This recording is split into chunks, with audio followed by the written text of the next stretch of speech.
কাস্টমারের কথা অনুযায়ী কাস্টমার সকালে ঘুম থেকে উঠে দেখে ফোনে চার্জে লাগানোর পরে এরকম একটি এরো আসতেছে এবং কাস্টমার অনেক চেষ্টা করছে এবং চার্জার প্লাস কেবল অনেকগুলো চেঞ্জ করার পরে এবং কাস্টমার অবশেষে বুঝতে পারছে যে কোনো টেকনিশিয়ানের কাছে দেখাতে হবে। তো কাস্টমার আমার দোকানে আসার আগে পাশের একটি দোকান বা আমাদের দোকানের আশেপাশে একটি দোকানে দেখাইছে, সেই দোকানে বলছে যে এটা হচ্ছে চার্জিং আইসি থেকে প্রবলেম এবং বিল হবে 1500 টাকা।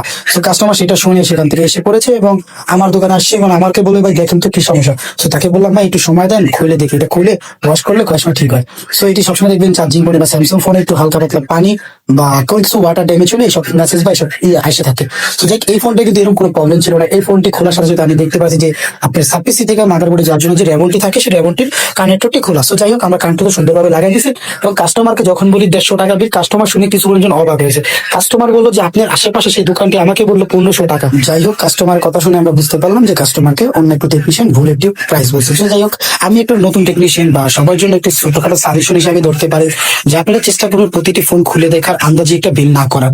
সো আন্দাজে বিল খুলে দেখবেন আপনার কাস্টমারটা চলে যাবে, আপনার কাজ হলো না। সেরকম এই কাজটাই যদি টেকনিশিয়ানটা সে খুলে করতো তো তিনি কিন্তু 200 টাকা বা 150 টাকা পাতো। তিনি কিন্তু আন্দাজে একটি বিল বলছে এবং কাস্টমার সেটা করায়নি। সো আপনি চেষ্টা করবেন খুলে করা।